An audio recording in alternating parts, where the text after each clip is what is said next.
Saudações, família! Sejam todos muito bem-vindos, hermanos e hermanas. Você já ouviu falar de um homem que controlava bilhões, sem nunca se exaltar? Meyer Lansky, o cérebro por trás dos cassinos de Las Vegas, o arquiteto da máfia moderna e o mafioso que o FBI nunca conseguiu derrubar. Enquanto Al Capone virava manchete, Lansky movimentava impérios nas sombras, com inteligência, silêncio e influência.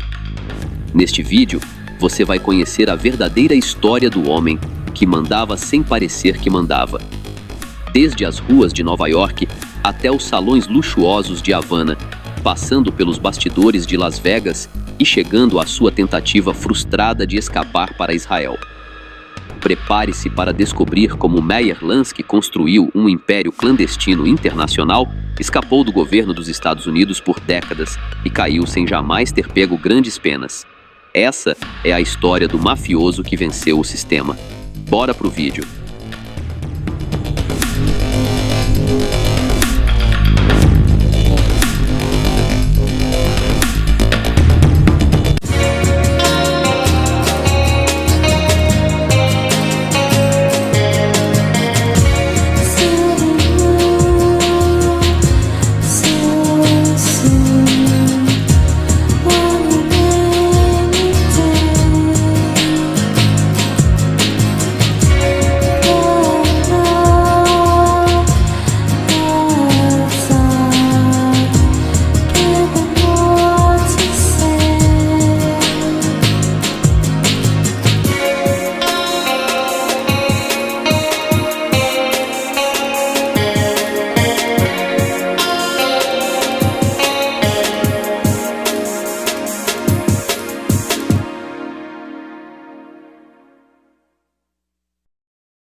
Meyer Lansky, conhecido como o cérebro financeiro da máfia, ele foi considerado um mestre em gerenciar as finanças do submundo.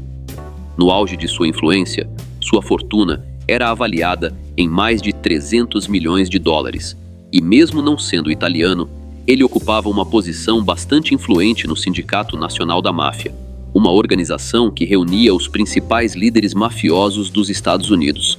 Esta é a história de Meyer Lansky, moldada por reportagens e autoridades. Meyer carrega o significado de portador da luz. Talvez, ao escolherem esse nome, Max e Yetta Lansky desejassem traçar um destino brilhante para seu filho. No entanto, como o tempo revelou, a vida dele tomou um rumo bem diferente do que o nome sugeria. Em 1902, na pequena e profundamente religiosa comunidade judaica de Grodno, então parte do Império Russo, nada indicava o que o recém-nascido Meyer se tornaria. Assim como outros garotos da vila, ele recebia educação em uma escola religiosa judaica e sonhava em se tornar rabino. Mas esses sonhos não se concretizaram. Desde o final do século XIX, uma onda de preconceito contra judeus crescia no Império Russo, resultando em conflitos frequentes entre russos e judeus, que, em minoria, quase não tinham proteção do governo. Isso levou muitas famílias judaicas a emigrarem. Palestina e Estados Unidos eram os principais destinos. Os avós de Meyer escolheram o primeiro, mas seu pai decidiu buscar uma nova vida nos Estados Unidos em 1909. Após pouco mais de um ano já estabelecido, ele trouxe sua esposa e filhos na primavera de 1911. A família, que simplificou o sobrenome para Lansky, inicialmente se instalou em Brownsville, mas, por dificuldades financeiras, mudou-se para o bairro mais acessível do lado leste inferior.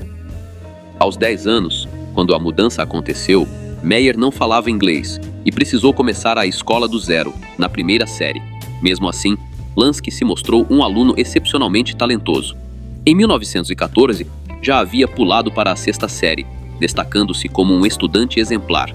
Mais tarde, ele mesmo admitiria que adorava frequentar a escola, especialmente as aulas de matemática, que ele tentava aplicar desde cedo.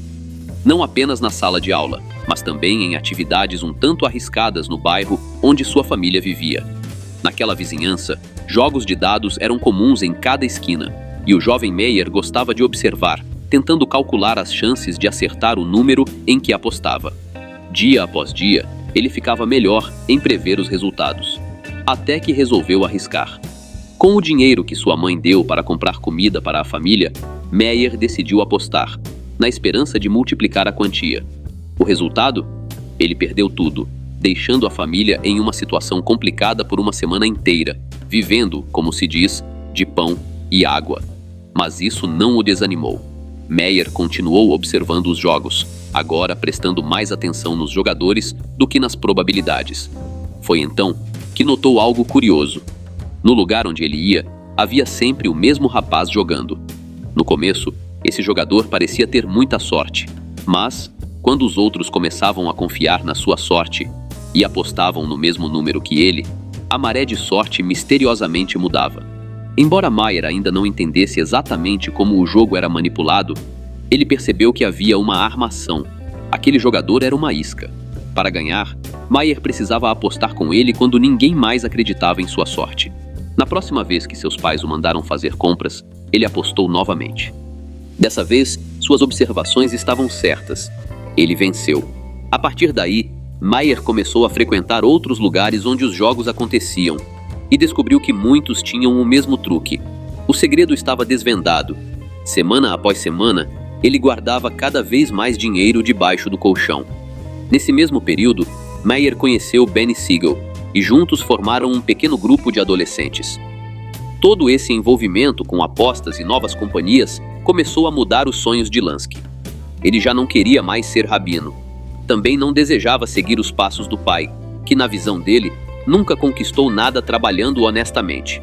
Jogando dados, o jovem Meyer ganhava tanto quanto o pai, e algumas brigas que resultaram em narizes machucados lhe davam mais respeito entre os amigos do que o pai recebia de seu chefe.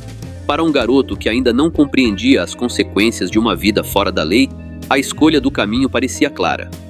Aos 15 anos, após concluir a 8ª série com notas excelentes, Meyer deixou os estudos por pressão de seu pai.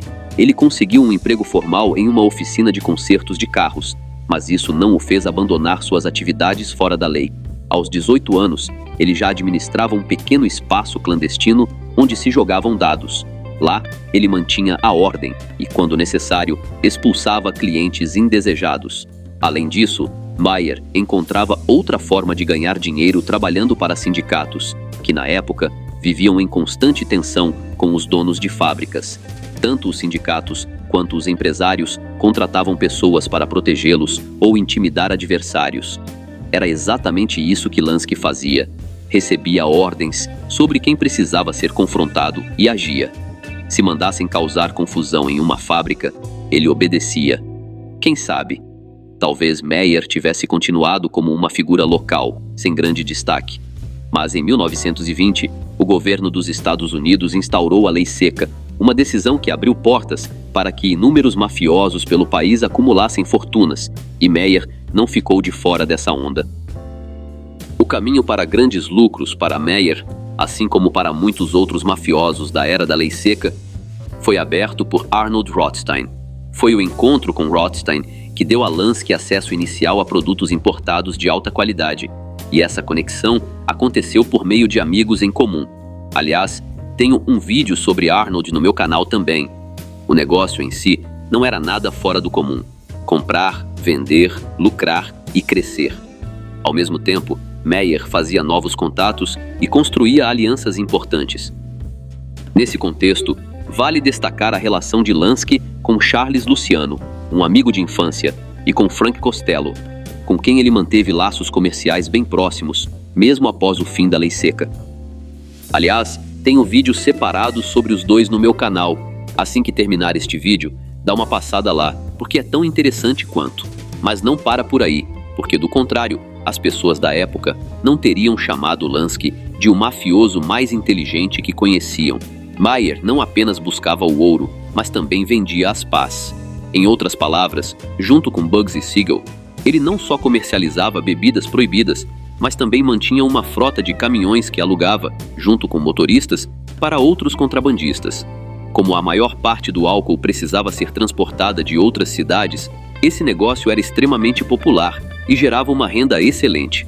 Afinal, a concorrência era pequena, Poucos estavam dispostos a ceder seus caminhões sem fazer perguntas, especialmente com motoristas prontos para enfrentar situações perigosas, como possíveis confrontos com rivais. No geral, a lei seca foi um período de grande sucesso para Lansky. Sim, ele enfrentou alguns problemas, mas nada que causasse perdas significativas. Além disso, seus aliados próximos, Luciano e Costello, alcançaram posições de destaque. Luciano se tornou o líder de uma família que dominava o submundo, a Cosa Nostra, enquanto Costello conquistou sua famosa influência política. Somando isso às novas conexões que Meyer fez pelo país e às centenas de milhares, talvez milhões de dólares que a lei seca lhe rendeu, ele construiu uma base sólida para mergulhar no que traria sua verdadeira fama: o mundo das apostas. Após o fim da lei seca, Meyer Lansky tomou um rumo um pouco diferente para seus negócios. Junto com importantes contrabandistas de Cleveland, Sam Tucker e Mo Dalitz, ele fundou a Malaska Corporation, uma empresa que fornecia melaço em pó desidratado para a indústria de destilação. O melaço em pó era um ingrediente econômico, usado como complemento ao açúcar na produção de bebidas alcoólicas. A Malaska Corporation apostava em técnicas inovadoras de fabricação e estava bem posicionada para liderar o fornecimento desse componente em todo o país, em um mercado que prometia crescer muito após a revogação da lei seca. No entanto, os defensores da regulamentação jogaram um balde de água fria. A produção de álcool, após o fim da lei seca, passou a ser fortemente tributada. Isso levou à reabertura de destilarias clandestinas por todo o país. Em vez de se legalizarem e saírem das sombras, Lansky e seus parceiros voltaram às atividades fora da lei, fornecendo matéria-prima para empresas que operavam à margem da legalidade. Essa escolha teve um preço. Quando as autoridades fecharam uma dessas fábricas, capaz de produzir até 20 mil garrafas de bebida alcoólica por dia, começaram a investigar os fornecedores de insumos. Para evitar problemas com a justiça, Lansky e seus sócios decidiram fechar a empresa e, com a ajuda de advogados, apagaram qualquer rastro que pudesse ligá-los ao caso. Assim, Meyer acabou, por conta própria, desperdiçando sua primeira chance de ganhar a vida de forma legal. Sem outras ideias para obter lucros legítimos que se comparassem aos do contrabando, Lansky voltou sua atenção novamente para as apostas, que já o haviam apresentado ao lado mais sombrio da sociedade americana durante a lei seca. Ele já administrava alguns pontos em Nova York, onde as pessoas podiam beber e jogar dados, mas esses lugares eram muito modestos, quase como um hobby, mais para o prazer do que para lucros significativos. Organizar um cassino permanente e respeitável em Nova York era inviável devido à proibição de jogos de azar. Certamente seria fechado pelas autoridades. No entanto, na cidade turística de Saratoga Springs, a apenas 300 quilômetros de Nova York, as coisas eram diferentes. As autoridades locais eram bem mais tolerantes e estabelecimentos desse tipo não eram raros. Saratoga atraía principalmente pessoas muito ricas, funcionando como uma espécie de retiro de luxo. Os visitantes tomavam café da manhã, desfrutavam de massagens ou tratamentos de bem-estar e depois, muitos se reuniam para assistir às corridas de cavalos. Por volta das 18 horas, as atividades diurnas em Saratoga terminavam e os hóspedes se dirigiam a casas à beira do lago, que eram restaurantes sofisticados com cassinos igualmente elegantes. Foi aí que Meyer Lansky entrou em cena. Em meados dos anos 1930, ele gerenciava uma dessas casas de apostas. O local, aberto em parceria com Frank Costello e Joe Adonis, chamava-se Tipping Rock. Costello cuidava do restaurante, enviando seus melhores funcionários do Copacabana para lá a cada temporada. Adonis atraía a clientela rica que frequentava seus estabelecimentos em Nova Jersey, enquanto Lansky administrava diretamente o cassino. Durante a temporada de férias, que ia de junho a setembro, os sócios conseguiam faturar centenas de milhares de dólares. Para Adonis e Costello, o cassino em Saratoga era apenas uma das muitas formas de ganhar dinheiro. Já para Lansky, era seu principal negócio na época, e ele precisava de algo que gerasse renda em outras partes do ano. Foi então que ele voltou seus olhos para a Flórida, onde a temporada de férias começava logo após o fim da temporada em Saratoga. Em 1936, em uma cidade chamada Hallandale, perto de Miami, Um pequeno empreendedor chamado Julian Kaufman abriu um cassino em um galpão que antes servia para armazenar tomates. Ele começou aceitando apostas em eventos esportivos, e à noite as pessoas podiam jogar dados, roleta e blackjack em áreas cobertas próximas. No início, o negócio não deu muito certo, mas Kaufman teve uma ideia que mudou tudo: oferecer jogos de bingo diários com um grande prêmio de $3.000, suficiente para comprar um Cadillac novinho. Essa novidade transformou seu estabelecimento, chamado Plantation, em um ponto de atração para quem gostava de testar a sorte. No entanto, Kaufman enfrentou problemas com moradores locais mais conservadores, que entraram com uma ação judicial contra ele. Como resultado, ele foi proibido de continuar operando o Plantation. Talvez o negócio tivesse fechado de vez, e Hallandale nunca mais visse atividades de apostas em seu território. Mas, por volta dessa mesma época, quando a comunidade local, formada por defensores de altos valores morais, entrou com uma ação judicial contra Julian Kaufman, um homem chamado Vincent Allo apareceu com uma proposta irrecusável. Conhecido como Olhos Azuis, Jimmy, ele era membro da família Genovese e um dos amigos mais próximos de Lansky no submundo. Ele sugeriu que Kaufman permitisse a entrada de novos sócios no negócio. Em troca, esses parceiros prometiam resolver os problemas com a justiça e investir dinheiro para transformar o lugar em algo mais sofisticado. E quem eram esses sócios? Como você já deve ter imaginado, o próprio Vincent Allo e Meyer Lansky. Kaufman, sabendo que não era sábio contrariar pessoas tão influentes, aceitou a proposta. Ele manteve uma participação na empresa, mas entregou o controle total a Lansky e Allo. A primeira medida de Meyer, ao assumir o comando, foi lidar com o processo judicial. A ordem do tribunal determinava que o Plantation, nome do cassino, deveria encerrar suas operações no terreno onde estava. Para contornar isso, Lansky simplesmente rebatizou o estabelecimento de The Farm e o transferiu para um terreno vizinho, escapando tecnicamente da proibição. No entanto, os moradores poderiam abrir outro processo, então algo precisava ser feito. Meyer começou fazendo doações generosas para todas as comunidades de Hallandale, desde policiais e médicos até pescadores e caçadores. Isso ajudou a acalmar os ânimos, mas ele foi além, criando, junto às autoridades locais, um sistema bem estruturado de corrupção. Toda semana, o tribunal local julgava casos de pequenos distúrbios, e as multas impostas aos acusados, que iam para os cofres da cidade, eram pagas pelo The Farm.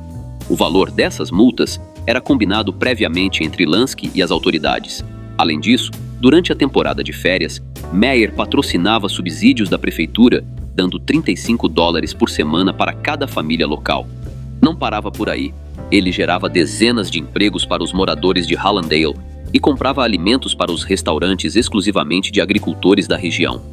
Em resumo, Lansky transformou o lugar em uma fonte de prosperidade para a cidade.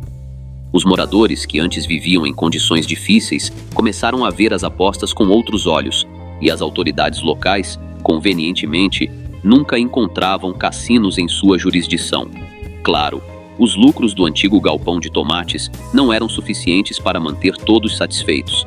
Então, o The Farm foi reformulado para se tornar mais luxuoso e atraente.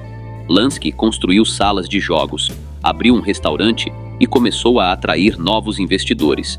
Na temporada em que ele já estava totalmente no comando, um hotel foi inaugurado e a praia foi equipada com cabines de troca, chuveiros, espreguiçadeiras e salva-vidas de plantão.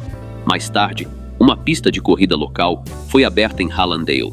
Lansky não era o único interessado em atrair o maior número possível de visitantes. Os Estados Unidos, que no final dos anos 1930 haviam se recuperado da Grande Depressão, estavam investindo pesado para transformar a costa da Flórida em um polo de riqueza. As pessoas voltavam a ter dinheiro, e Miami e suas cidades vizinhas se tornaram o destino ideal para férias de inverno. Com o aumento do turismo, os investidores também escolhiam a Flórida para novos empreendimentos. No final dos anos 1920, a região contava com 10 a 20 hotéis, mas em 1939, esse número já ultrapassava 100. Assim como em Saratoga, onde as pessoas iam para as casas à beira do lago após os tratamentos diurnos, na Flórida, os visitantes frequentavam as casas de praia. Esses lugares ofereciam as melhores comidas e bebidas, além da chance de apostar alguns milhares de dólares, sentindo aquela emoção única que faz o coração disparar. Dezenas de milhares de pessoas viajavam para Miami em busca de lazer, e muitas delas escolhiam as apostas como diversão noturna.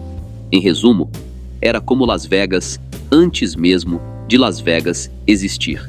E Meyer Lansky, ao adquirir um antigo galpão de armazenamento de tomates sem saber, fechou provavelmente o melhor negócio de sua vida. Meyer Lansky não se contentava em focar apenas em um negócio bem-sucedido. Ele buscava diversificar, aproveitando qualquer oportunidade para expandir seus empreendimentos e aumentar os lucros com apostas. No início dos anos 1940, ele descobriu que, na cidade de Council Bluffs, em Iowa, o governo local havia fracassado na tentativa de organizar uma grande feira. As autoridades ficaram com um prédio vazio e uma dívida de $12 mil com credores. Lansky viu uma oportunidade e foi até Iowa com uma proposta irresistível para os oficiais em apuros. Ele alugaria o espaço da feira para realizar corridas de cães. Em troca, pagaria $1.000 por semana de aluguel durante as corridas. Além disso, Meyer construiria com seu próprio dinheiro uma pista e arquibancadas, que se tornariam propriedade da cidade 5 anos após o fim do contrato. Os oficiais, diante de termos tão generosos, aceitaram. No verão de 1941, a pista chamada Dodge Park foi aberta ao público. Lansky lucrava aceitando apostas nas corridas, mas, para driblar a proibição de jogos de azar, as cabines onde as pessoas colocavam dinheiro não ofereciam apostas tradicionais, e sim opções de investimento. Assim, o local não estava cheio de apostadores, mas de investidores. Se ganhassem, podiam vender suas opções de volta ao mesmo lugar onde as compraram, com um valor maior. Se perdessem, as opções não valiam nada. Embora essa estratégia fosse uma clara provocação à lei, ninguém incomodava Meyer, pois o dinheiro que a cidade tanto precisava entrava nos cofres de Council Bluffs. Mais ou menos na mesma época em que operava na Flórida e em Iowa, Lansky fez sua primeira viagem de negócios a Cuba. Lá, Fulgêncio Batista, que havia tomado o poder no início dos anos 1930, estava insatisfeito com a situação financeira da ilha. Em 1937, o ditador colocou alguns negócios de apostas sob controle estatal, mas o resultado foi decepcionante. Fraudes, atendimento ruim e funcionários despreparados afastavam, ano após ano, os apostadores americanos, que eram a base da indústria. Para resolver o problema, Batista instruiu sua equipe a encontrar americanos que pudessem ajudar. O primeiro a aceitar o desafio foi Lou Smith, um renomado gerente de corridas de cavalos da época. Lou Smith, especialista em corridas de cavalos, sabia que seu conhecimento era limitado a esse campo.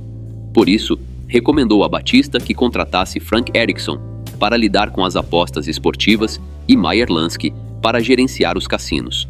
Smith conhecia bem os dois e podia garantir a competência deles. Lansky aceitou a proposta de Batista em 1938 e passou a dividir seu tempo entre 2 cenários durante a temporada de inverno. De um lado, tinha Hallandale, na Flórida, onde seu negócio já estava bem estruturado. Do outro, estava Cuba, onde tudo precisava ser desmontado e reconstruído em termos de sistemas de gestão. Para isso, Meyer trouxe uma equipe dos Estados Unidos e dispensou todos os funcionários antigos. A nova equipe cubana trabalhou durante toda a temporada ao lado do time de Lansky, que os supervisionava e treinava.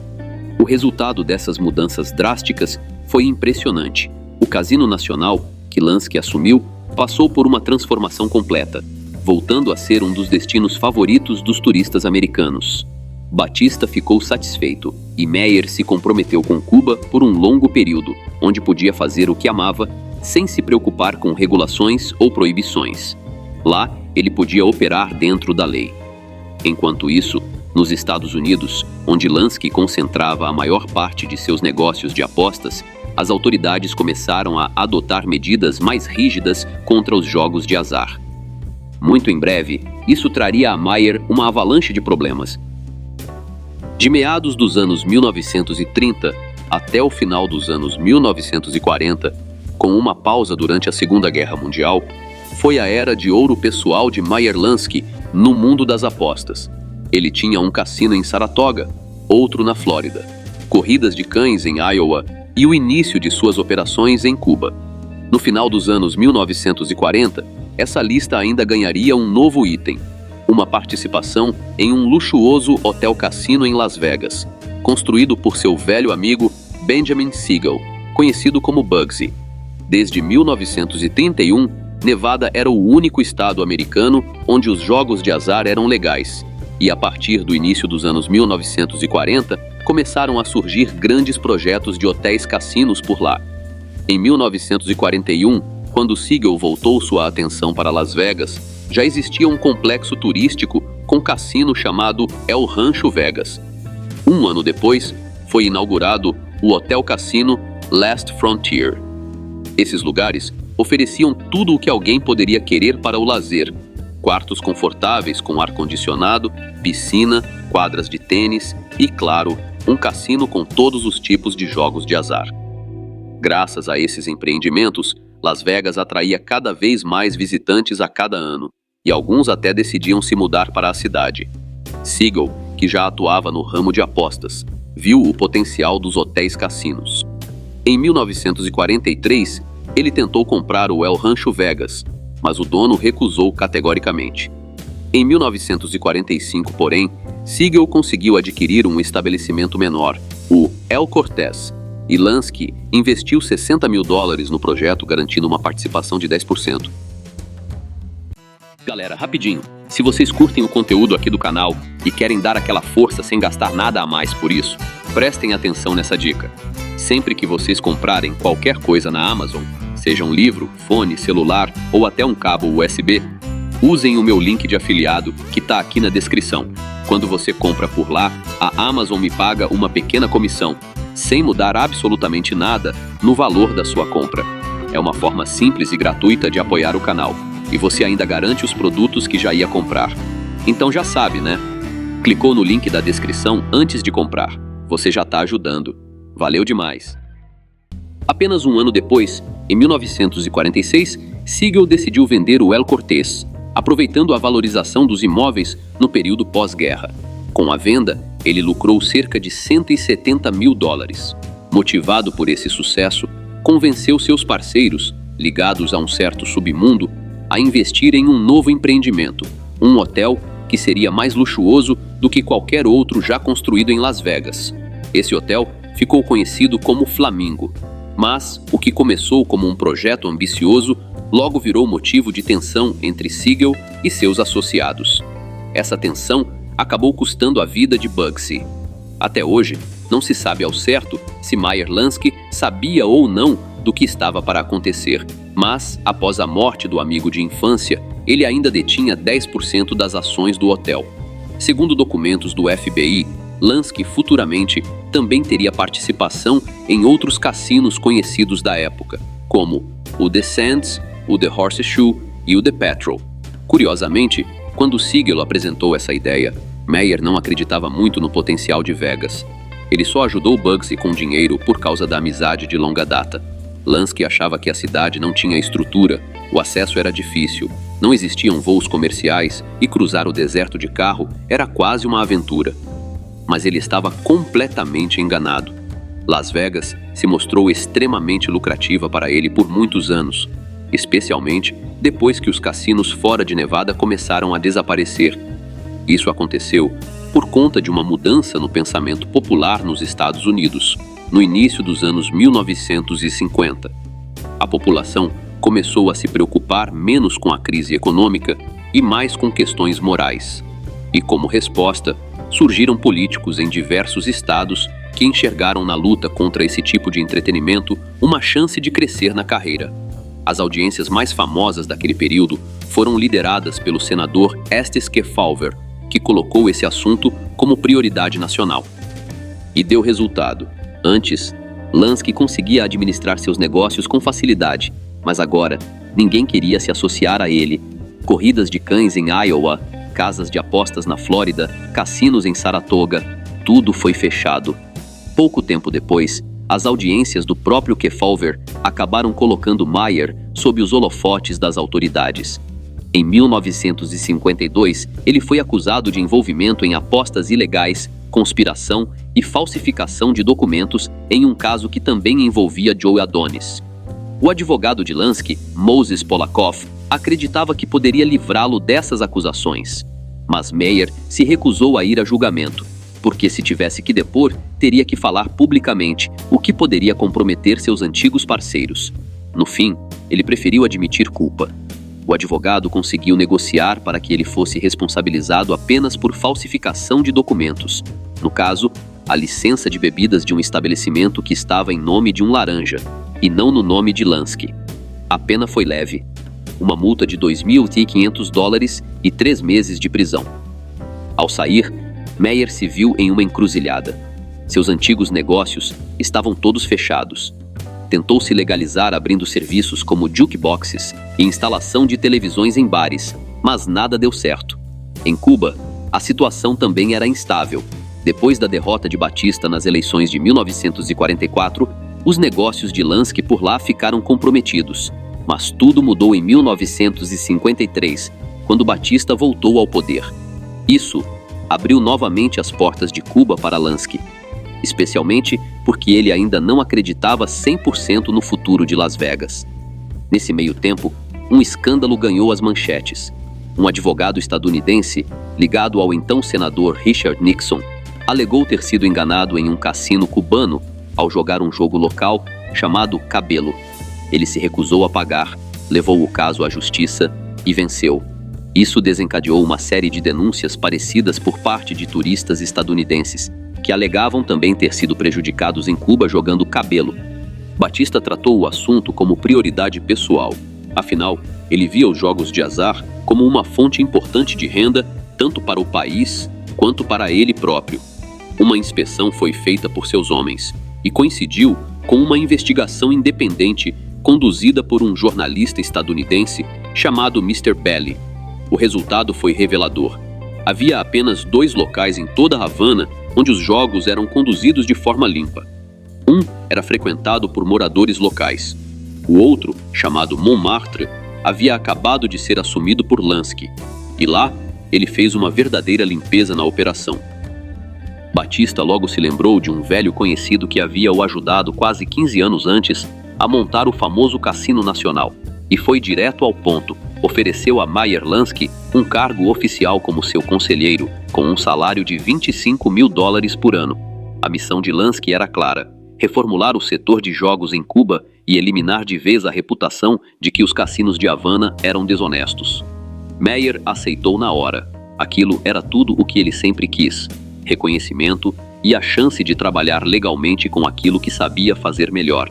E não demorou para que os resultados aparecessem. Na temporada de 1954-1955, com o apoio de Lansky, Batista conseguiu praticamente erradicar a trapaça nos principais cassinos da capital cubana. Mas não parou por aí. Batista também implementou uma série de reformas para facilitar a entrada de turistas americanos no país. As novas medidas fizeram o número de visitantes disparar. Agora, viajantes dos Estados Unidos não precisavam mais enfrentar longas filas nem temer cair em armadilhas ao desembarcar em Havana. Enquanto isso, Lansky seguia com seus próprios planos.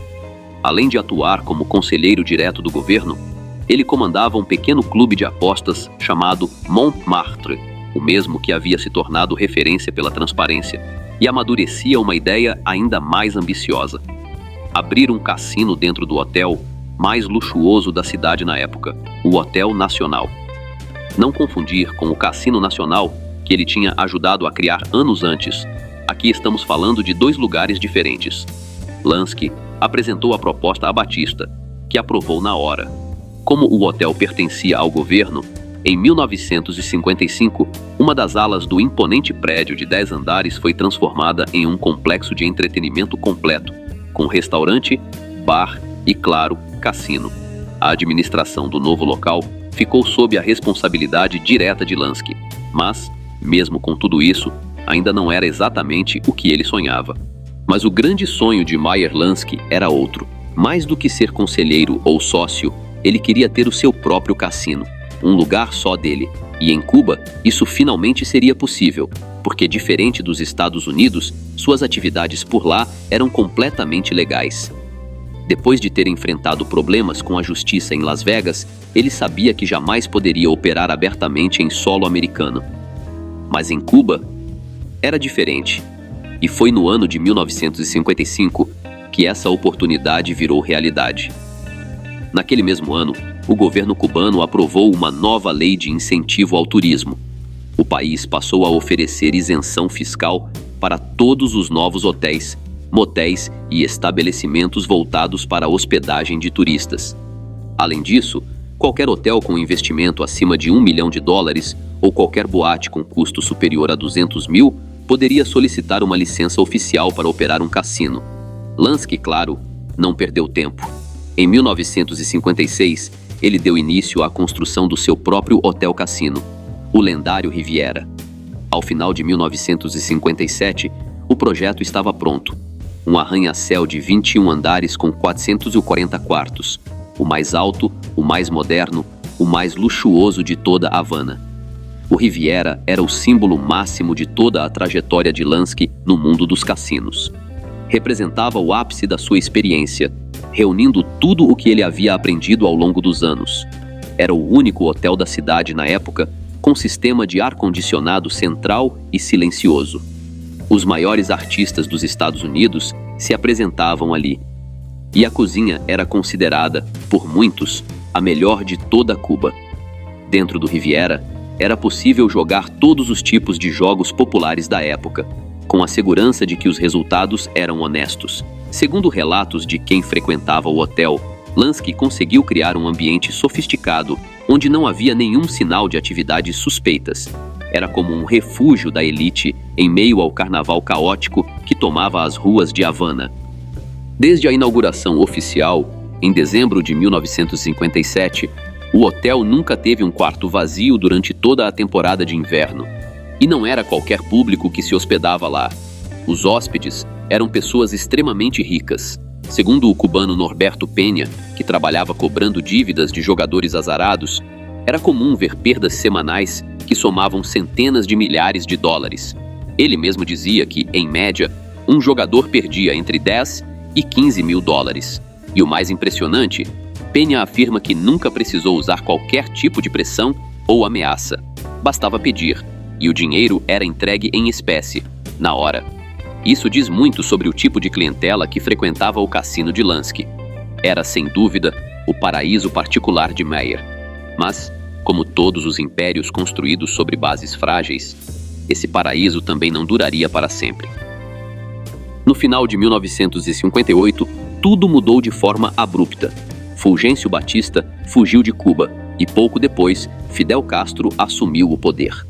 A nova liderança não só rompeu com o antigo regime, como também virou completamente o rumo do país, adotando políticas socialistas e expulsando todos os operadores de cassinos da ilha. Foi o fim de uma era. Meyer Lansky e seus parceiros haviam investido algo entre 14 e 18 milhões de dólares no Riviera. E sabe quanto conseguiram recuperar? Apenas cerca de 3 milhões. Todo o império construído com décadas de experiência desmoronou de uma hora para outra. Lansky perdeu tudo o que havia construído em Cuba: dinheiro, influência e até a saúde. As consequências foram imediatas. Sua úlcera antiga voltou a atacar com força total. E além disso, surgiram novos problemas cardíacos. Ele precisou ser hospitalizado 2 vezes. Os médicos chegaram a achar que ele não resistiria, mas contra todas as expectativas, Meyer Lansky sobreviveu. Ele conseguiu, dentro do possível, se recuperar daquele golpe devastador. Agora, já com mais de 60 anos de idade, ele precisava fazer algo ainda mais difícil do que ganhar dinheiro: encontrar um novo propósito, um novo caminho e uma nova razão para continuar. No início de 1962, Meyer Lansky sofreu um infarto. Foi sério, mas ele conseguiu resistir e, aos poucos, começou a se recuperar. Alguns meses depois, em agosto daquele mesmo ano, ele decidiu fazer uma viagem à Europa. Entre os destinos estava a terra de seus antepassados. Ao chegar em Israel, Lansky se apaixonou imediatamente pelo país. A conexão foi tão intensa que ele começou a considerar seriamente a ideia de deixar os Estados Unidos, um país que, apesar de tudo o que lhe proporcionou, também lhe trouxe muitas frustrações. Talvez ali, em Israel, estivesse o recomeço que tanto buscava, o mesmo lugar que seu avô sonhava em viver. Mas havia um problema. Depois da queda do Império em Cuba, Meyer não tinha mais dinheiro suficiente para simplesmente se aposentar e viver com tranquilidade em outro país. Sua principal fonte de renda restante vinha de participações discretas em alguns cassinos de Las Vegas.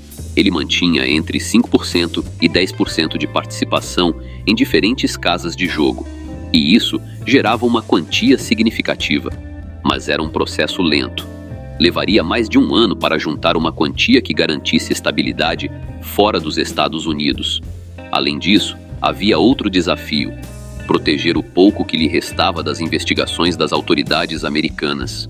Para isso, Lansky precisava investir parte de seus lucros no exterior, em negócios nos quais ele não precisasse aparecer publicamente, onde sua participação seria extremamente difícil de rastrear. Na prática, esses lucros vinham de um esquema conhecido nos bastidores como desvio de receitas. Funciona assim: parte do dinheiro gerado em um cassino não é registrado oficialmente. É como se sumisse antes de chegar aos livros contábeis. Embora isso representasse uma forma de evasão fiscal, era justamente disso que Lansky ainda conseguia tirar algum retorno depois de ter perdido o Riviera. Mas, oficialmente, aos olhos da Receita Federal americana, Meyer Lansky estava dentro da legalidade. Seus relatórios de renda mostravam lucros vindo de antigos investimentos legítimos. Ele ainda tinha participação em alguns pequenos hotéis na Flórida e cerca de 20% de uma empresa de petróleo de médio porte chamada State Summerfield. Esses números eram suficientes para que suas declarações de imposto batessem certinho com o que ele apresentava. E por um tempo, isso o manteve longe de novos problemas judiciais. Lansky encontrou formas bem engenhosas de tirar seus lucros reais dos Estados Unidos, tudo de forma discreta e longe dos olhos das autoridades fiscais. Na cidade de Miami, existia um banco chamado Bank of Perrin. Esse banco tinha um acordo muito peculiar com uma instituição chamada Castle Bank of Nassau, localizada nas Bahamas. Esse acordo tornava, na prática, o Banco de Miami quase como uma extensão da filial caribenha. Funciona assim: qualquer pessoa, inclusive Lansky, poderia entrar no Bank of Perrin, depositar uma quantia significativa e solicitar que esse valor fosse transferido diretamente para a conta correspondente nas Bahamas. E aqui está o segredo: nenhuma movimentação era registrada formalmente nos Estados Unidos, nada ficava documentado por lá. Toda a operação era processada do lado bahamense. Era como se o dinheiro simplesmente desaparecesse dos registros estadunidenses. Uma vez nas Bahamas, Lansky tinha o controle total. De lá, ele transferia tudo para a Suíça, onde o sigilo bancário era praticamente absoluto. E com esse dinheiro já fora do radar, ele fazia novos investimentos internacionais, em empresas, imóveis ou empreendimentos, cujos lucros também acabavam sendo redirecionados para os bancos suíços. Através de velhas conexões, Lansky conseguiu adquirir pequenas participações em 2 cassinos, um nas Bahamas, chamado Lucan Casino, e outro em Londres, conhecido como The Colony. Assim, passo a passo, ele foi garantindo uma espécie de aposentadoria e viveu tranquilamente até o final dos anos 1960. Durante esse período, ele também conseguiu escapar de qualquer punição relacionada à prática de skimming, aquele velho esquema de desviar dinheiro dos cassinos antes de ser declarado oficialmente. O FBI chegou a obter provas sobre isso no começo da década, mas ao final dos anos 60, a justiça determinou que essas provas haviam sido obtidas de maneira ilegal, e o caso foi completamente descartado. Lansky entendeu o recado e decidiu agir com cautela. Vendeu todas as suas participações nos cassinos de Las Vegas, embolsando cerca de $1 milhão. Agora, ele estava pronto para se aposentar de vez e realizar um antigo desejo: se mudar para Israel. E essa decisão não era só por vontade própria, era também estratégica. Um novo processo por sonegação fiscal estava sendo montado contra ele nos Estados Unidos, novamente envolvendo as atividades nos cassinos de Las Vegas. Da primeira vez, o alvo havia sido o Sands Casino. Agora, os promotores estavam de olho no Flamingo. Mas a grande pergunta era: por que tanta insistência das autoridades em prender Meyer Lansky? Desde os anos 1950, ele já havia cumprido 3 meses de prisão. Depois, veio um processo para tentar tirar sua cidadania estadunidense, que ele venceu. E mesmo os casos de sonegação, um a um, também foram caindo.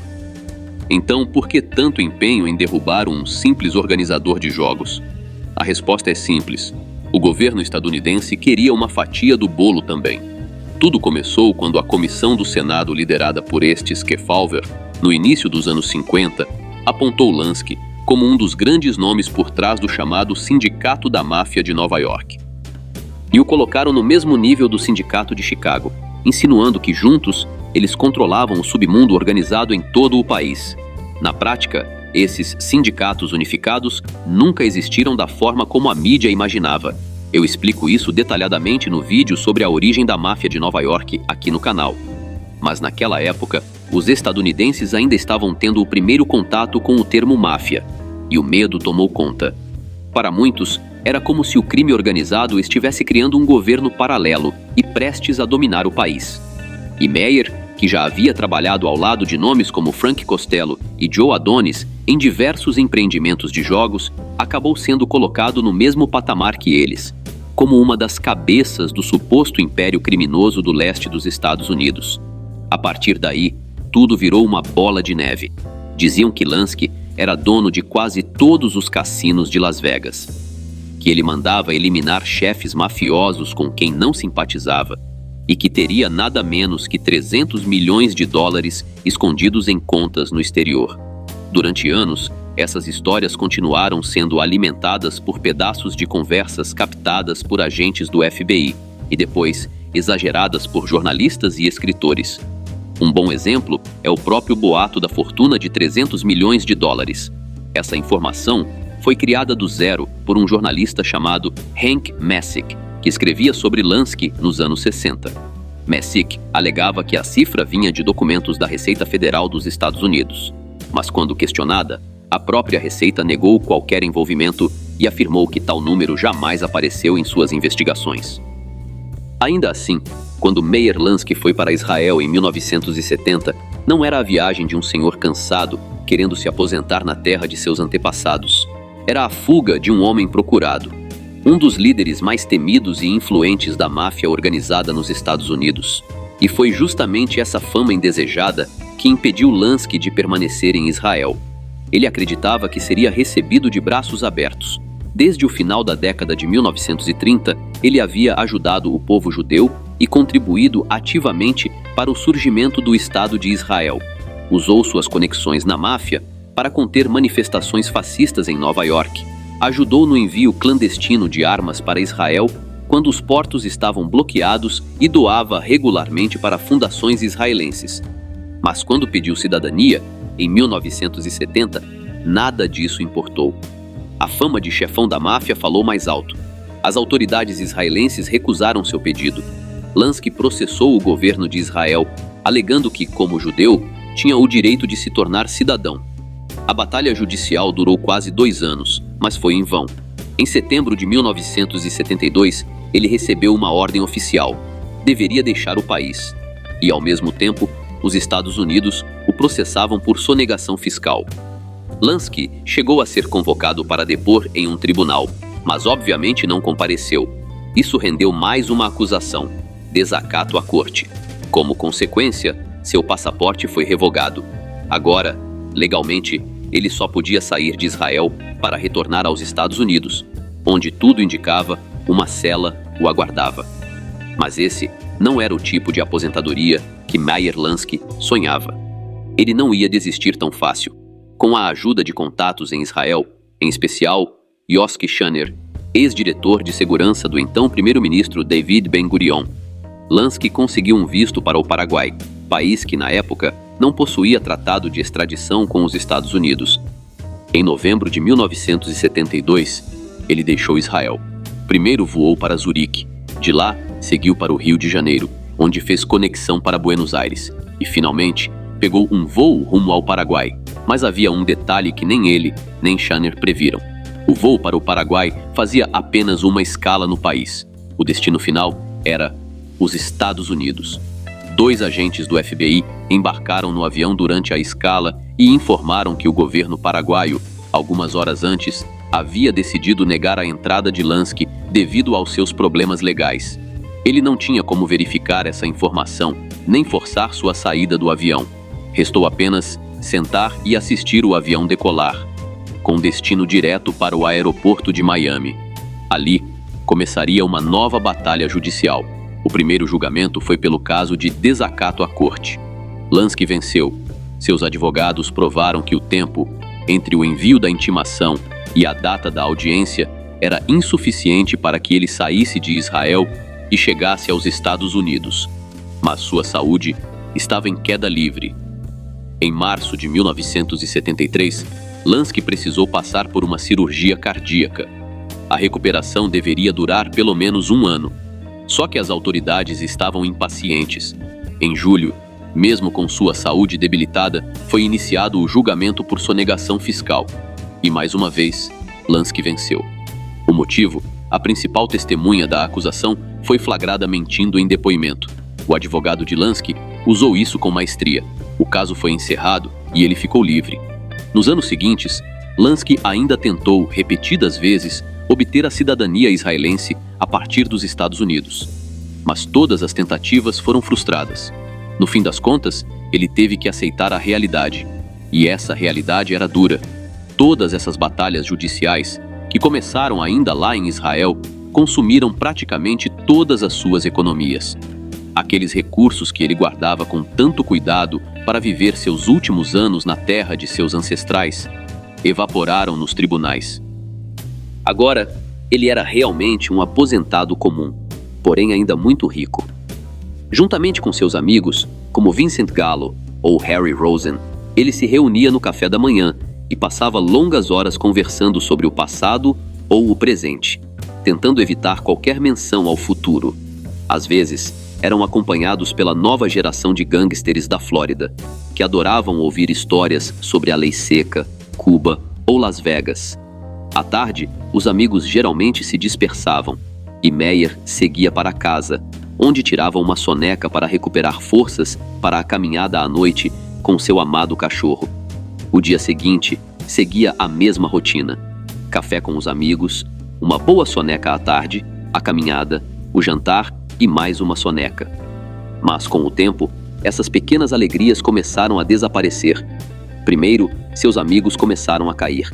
Em seguida, a saúde de Meyer piorou ainda mais. Tonturas, problemas de memória, tosse.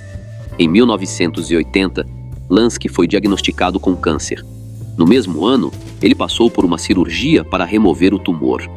Mas, em 1982, a doença retornou com força total.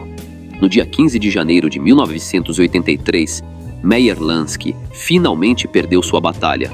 Ele faleceu em uma sala de hospital. Por fim, assim terminou a história de Meyer Lansky, um homem que, na minha humilde opinião, poderia ter realizado muito mais em sua vida, se não fosse pela imprevisível jogada da sorte que lhe foi imposta.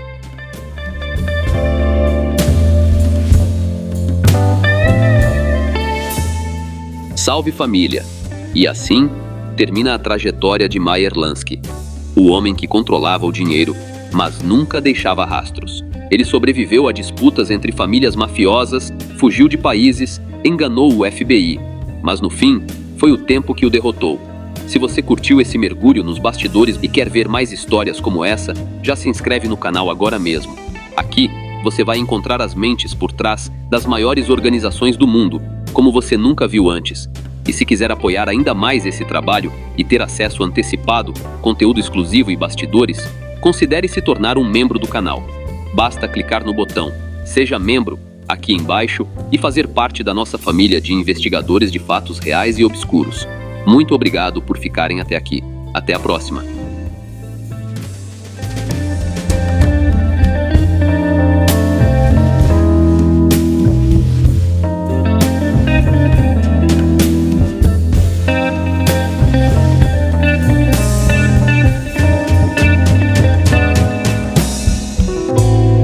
Sejam todos muito bem-vindos à loja do canal. Vocês amam séries e filmes que marcaram suas vidas? Agora é hora de levar seus ícones favoritos para onde você for. Na loja do canal, temos as melhores capas personalizadas para celulares, com designs exclusivos dos maiores sucessos do cinema e das séries. Quer o clássico terno preto de um mafioso icônico? A imagem que te marcou no filme? Ou o rosto marcante daquele personagem inesquecível? Aqui você encontra tudo isso e muito mais. Capas feitas com qualidade premium, alta definição de imagem e materiais resistentes para proteger seu celular com muito estilo. Entregamos em todo o Brasil, com frete rápido e pagamento fácil, porque seu celular merece ser único, assim como você. Acesse agora mesmo e conheça todos os nossos modelos. O site está nos comentários fixados. Aqui deixamos seu celular com a cara das suas histórias favoritas. Transforme sua paixão em proteção. Salve família! Se você acompanha e gosta do meu trabalho, eu preciso muito da ajuda de vocês. Dá um pulo lá no Apoia-se e se torne um de nossos investigadores daqui do canal. Valeu família!